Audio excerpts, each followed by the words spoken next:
നമസ്കാരം, മലയാളി വാർത്തയിലേക്ക് സ്വാഗതം. കർണാടക ശിരൂരിലെ മണ്ണിടിച്ചിലിൽ കാണാതായ കോഴിക്കോട് സ്വദേശി അർജുനായുള്ള തെരച്ചിൽ വീണ്ടും തുടങ്ങുന്നതിന് 2 ദിവസത്തിനകം തീരുമാനം. ഗംഗാവലിപ്പുഴയിലെ അടിയൊഴുക്ക് കുറയുന്നതായി കർണാടക മുഖ്യമന്ത്രിയുടെ ഓഫീസ് അറിയിച്ചു എന്ന് AKM അഷ്റഫ് MLA അറിയിച്ചിട്ടുണ്ട്. നേവിയുമായി ആലോചിച്ച് തുടർ നടപടികൾ സ്വീകരിക്കുമെന്നും MLA കൂട്ടിച്ചേർത്തു. നിലവിൽ 4 നോട്ട് വേഗത്തിലാണ് ഗംഗാവലിപ്പുഴ ഒഴുകുന്നത്. അത് 2 നോട്ട് വേഗത്തിലായാൽ ദൌത്യം വീണ്ടും തുടങ്ങാമെന്നാണ് കരുതുന്നത് എന്ന് AKM അഷ്റഫ് MLA പറയുകയാണ്.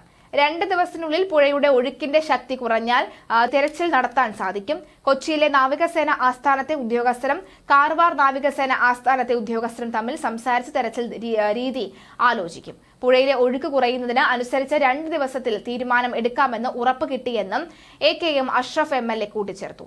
AKM അഷ്റഫ് MLA മുഖ്യമന്ത്രിയുടെ പ്രത്യേക ഓഫീസറെ ബംഗളൂരു വിധാന സൗധിയിലെത്തി കണ്ടിരുന്നു. എന്തായാലും കഴിഞ്ഞ ദിവസം ലോറി ഉടമ മനാഫ് മലയാളി വാർത്തയോട് പ്രതികരിച്ചിരുന്നു. അദ്ദേഹം പറഞ്ഞിരുന്നത് പുഴയുടെ ഒഴുക്കൊക്കെ തന്നെ കുറഞ്ഞിരിക്കുകയാണ്, ഇപ്പോൾ മഴയുമില്ല, ഒന്നുമില്ല, പക്ഷേ എന്തുകൊണ്ട് തിരച്ചിൽ ആരംഭിക്കുന്നില്ല എന്ന് പറയുന്നു. മാധ്യമങ്ങളുടെ ശ്രദ്ധ ഇവിടെ നിന്ന് മാറുന്നപ്പോൾ തന്നെ ആരും തന്നെ അതിന് വേണ്ട പ്രാധാന്യം കൊടുത്തുകൊണ്ട് അർജുനായിട്ടുള്ള തിരച്ചിലിന് അവർ തയ്യാറാകുന്നില്ല എന്നാണ് ഇവർ പറയുന്നത്. എന്തായാലും ഇനി 2 ദിവസം വൈകിയുള്ള തെരച്ചിൽ അതിനുള്ളിൽ എന്തായിരിക്കും കിട്ടുക എന്നടക്കമുള്ള പറയുന്നു. മാൽപ്പെ അടക്കമുള്ളവർ ഇറങ്ങുകയാണ്.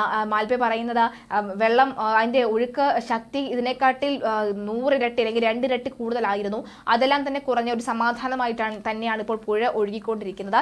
ഇറങ്ങി അന്വേഷിക്കാൻ പറ്റുന്ന രീതിയിൽ തന്നെയാണ് കാര്യങ്ങൾ. പക്ഷേ ഒരു അധികൃതരുടെ നിർദ്ദേശം വേണം, അവരുടെ അംഗീകാരം ഉണ്ടെങ്കിൽ മാത്രമേ പുഴയിലേക്ക് ഇറങ്ങാൻ സാധിക്കുകയുള്ളൂ എന്ന് പറയുന്നുണ്ട്. എന്തായാലും ലോറി ഉടമ മനാഫും സഹോദരി ഭർത്താവ് അടക്കമുള്ള അർജുന്റെ സഹോദരി ഭർത്താവ് അടക്കമുള്ളവർ അവിടെ തന്നെ ഉണ്ട്.